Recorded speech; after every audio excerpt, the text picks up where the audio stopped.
Tonight, America is mourning. We didn't just lose a star, we lost a legend, a piece of history. The entertainment world fell quiet as sad news began to spread. Actress Jennifer Runyon, a familiar face to many who grew up watching television in the 1980s, has passed away at the age of 65. For fans who remember the warmth of classic sitcoms and the charm of that colorful decade in entertainment, her passing brings a gentle wave of nostalgia and reflection. Jennifer Runyon died on March 6, 2026. News of her passing was confirmed by people close to her family, though full details about the cause of death were not immediately shared publicly. As word spread across social media and entertainment circles, many fans paused to remember the actress who once brightened television screens with her easy smile and natural presence. For those who watched television during the early 1980s, Jennifer Runyon was a face that often felt familiar. She belonged to a generation of actors who helped define a time when sitcoms, light-hearted films and family television were a central part of everyday life. Runyon was born on April 1, 1960 in Chicago, Illinois. From an early age she showed a quiet interest in performance and storytelling. Acting offered her a way to step into different worlds, and by the time she entered young adulthood, she had already begun pursuing opportunities in film and television. Her film debut came in 1980 with the horror film To All a Good Night. The slasher movie reflected a popular genre of that era, and for Runyon it served as an early step into the competitive world of Hollywood. Though the role was modest, it helped introduce her to audiences and casting directors alike. Soon more opportunities followed.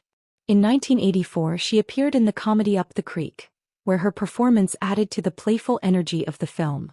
That same year she appeared in a small but memorable role in the supernatural comedy classic Ghostbusters.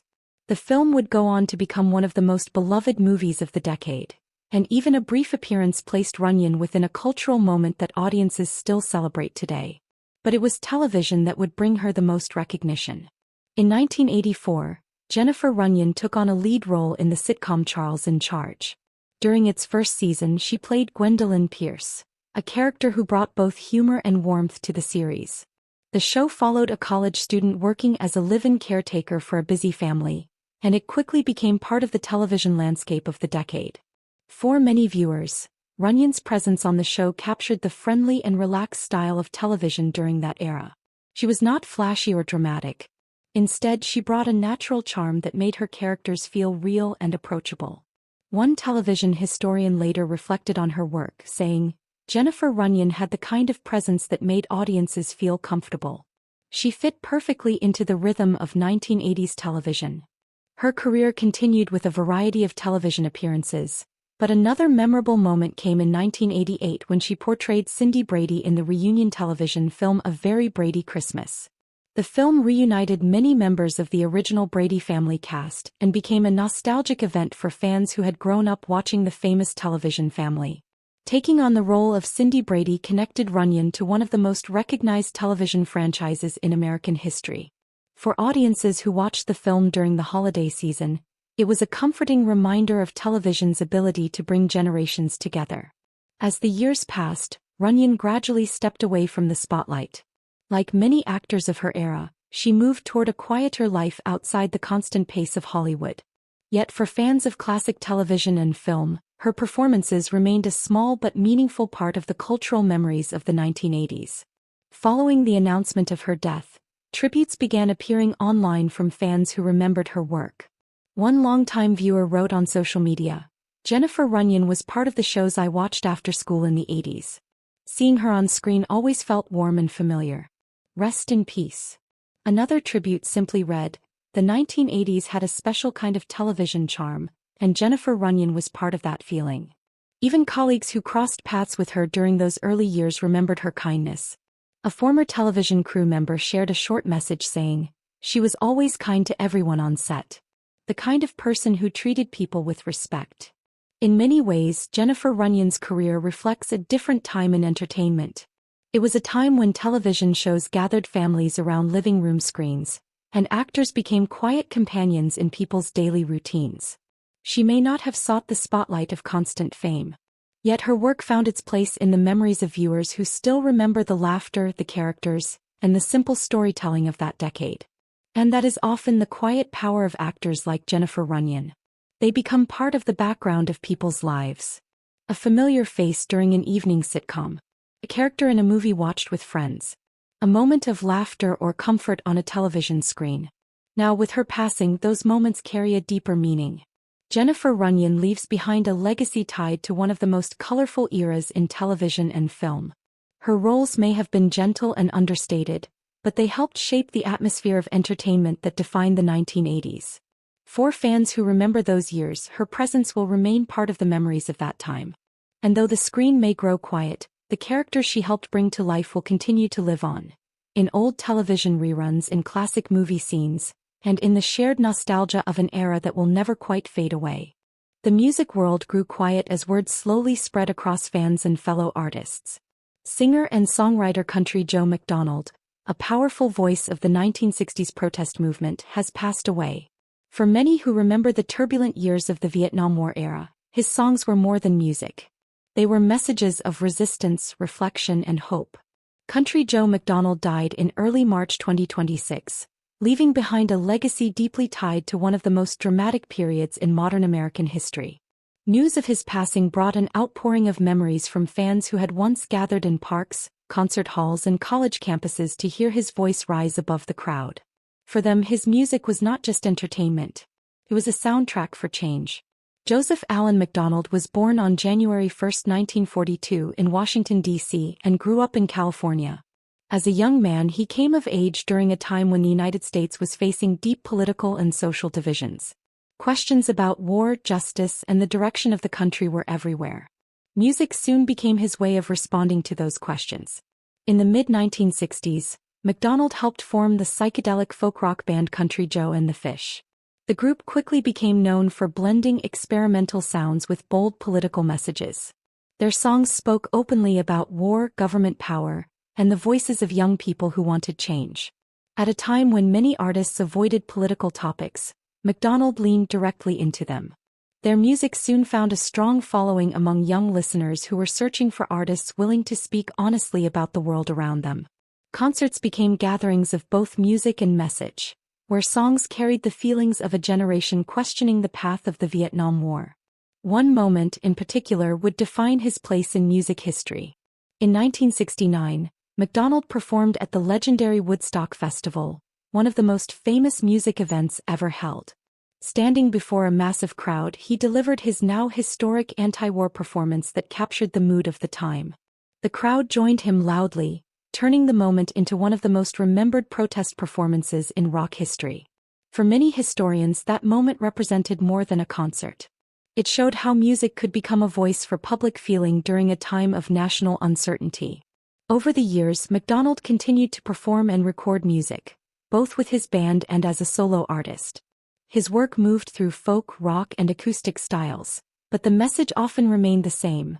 Music could challenge injustice and encourage people to think deeply about the world around them. Even as decades passed, he never fully stepped away from the ideas that shaped his early career.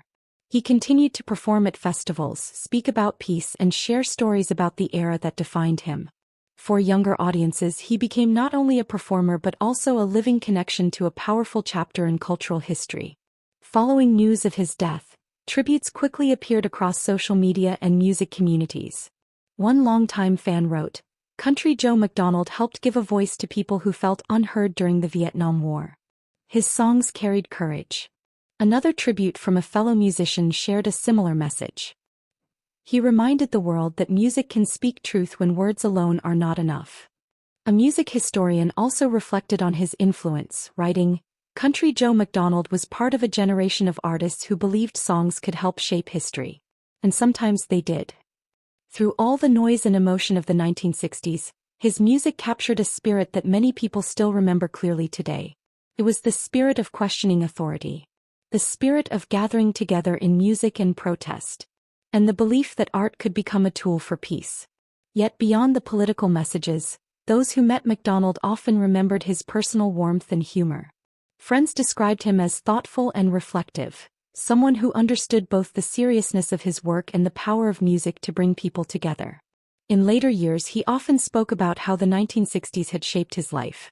He once told an interviewer, Those songs came from a real moment in history. People were searching for answers, and music was one way we shared those feelings. That honesty remained part of his identity for the rest of his career. Today, as fans reflect on his passing, many return to the songs that first made his voice famous. Songs that once echoed across crowded fields, college campuses, and protest marches. Those melodies now carry a different feeling. A feeling of remembrance. Country Joe McDonald leaves behind a legacy that reaches far beyond any single song or performance. His work stands as a reminder that music has the power to reflect the conscience of a generation. During one of the most uncertain periods in modern history, he used his voice to speak openly about war, peace, and the hopes of ordinary people. And for many who lived through that time, that voice will never be forgotten. Even as the years pass and the world continues to change, the songs of Country Joe McDonald remain part of the story of an era when music and protest walked hand in hand. Now that voice has fallen silent. But the message carried in those songs, the call for awareness, peace, and courage, continues to echo through history, reminding listeners that sometimes a simple melody can help change the way the world listens. The civil rights community paused in quiet reflection as difficult news began to circulate. Bernard Lafayette Jr., a lifelong advocate of nonviolence and justice, has passed away. For many who study the history of the American civil rights movement, his name stands beside those who worked patiently and courageously to help reshape a nation. Bernard Lafayette Jr. died in early 2026, leaving behind decades of work dedicated to equality, peace, and social change. Though he was not always the most widely known figure of the movement, historians and activists often described him as one of its most thoughtful architects. His life was guided by a simple but powerful belief: change could come through discipline, courage, and nonviolence. Lafayette was born on July 29, 1940, in Tampa, Florida. He grew up during a time when racial segregation shaped daily life across much of the United States. As a young man, he witnessed the deep injustice faced by Black communities in schools, public spaces, and the voting system. Those early experiences shaped the path he would later choose. While studying at the American Baptist Theological Seminary in Nashville, Lafayette became involved in the growing student movement for civil rights. During this time, he joined the Nashville Student Movement, a group of young activists committed to challenging segregation through peaceful protest. These students believed that organized, nonviolent action could expose injustice and force change. Under the guidance of leaders influenced by Martin Luther King Jr., Lafayette and other students began organizing sit-ins at segregated lunch counters across Nashville. The protests required enormous courage. Participants were trained to remain calm even when they were insulted, threatened, or attacked. Those moments tested their discipline, but they also helped bring national attention to the injustice of segregation. Over time, the Nashville sit-ins became one of the most successful student-led campaigns of the civil rights era. Lafayette soon became recognized as a skilled organizer and teacher of nonviolent strategy. His role expanded further during one of the most important moments in the movement: the Selma voting rights movement. In Selma, Alabama, Black citizens were being systematically blocked from registering to vote. Lafayette helped organize local communities, encouraging people to stand together in peaceful protest despite intense pressure and danger. The events in Selma would eventually help lead to the passage of the Voting Rights Act of 1965, one of the most important civil rights laws in American history.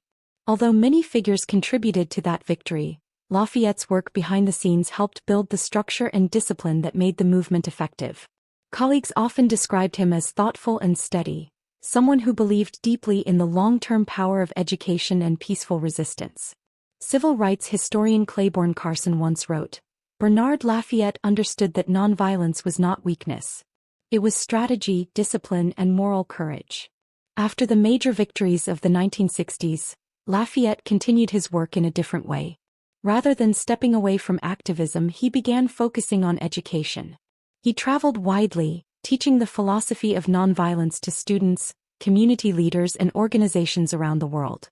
His goal was simple: help new generations understand that peaceful movements could still transform society.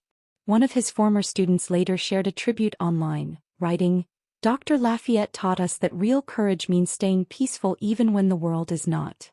Another message from a civil rights organization read, "His quiet leadership shaped the movement in ways many people never fully saw." Friends and colleagues also remembered his humility. Despite his deep involvement in historic events, Lafayette rarely sought personal attention. He preferred to highlight the collective effort of thousands of ordinary people who marched, protested, and organized together during the civil rights era. For him, the movement was never about one person. It was about a shared commitment to justice. In later interviews, he often spoke about the importance of continuing that work. He believed that nonviolence was not just a method used in the 1960s, but a philosophy that could guide future generations. That belief remained central to his life until the very end. Today, as tributes continue to appear from students, historians, and civil rights leaders, one theme appears again and again: gratitude. Gratitude for a man who quietly helped shape one of the most important social movements in modern history. Bernard Lafayette Jr. leaves behind a legacy rooted in courage, patience, and moral clarity. His work helped open doors to voting rights, equality, and democratic participation for millions of Americans. More importantly, he helped teach the world that lasting change does not always come through loud voices or dramatic moments. Sometimes it comes through steady leadership, careful planning, and an unwavering commitment to justice. Though Bernard Lafayette Jr. is now gone, the principles he lived by continue to guide students, activists, and communities around the world. And in the long story of the civil rights movement, his quiet voice will always remain part of the chorus that called for dignity, peace, and equal rights for all.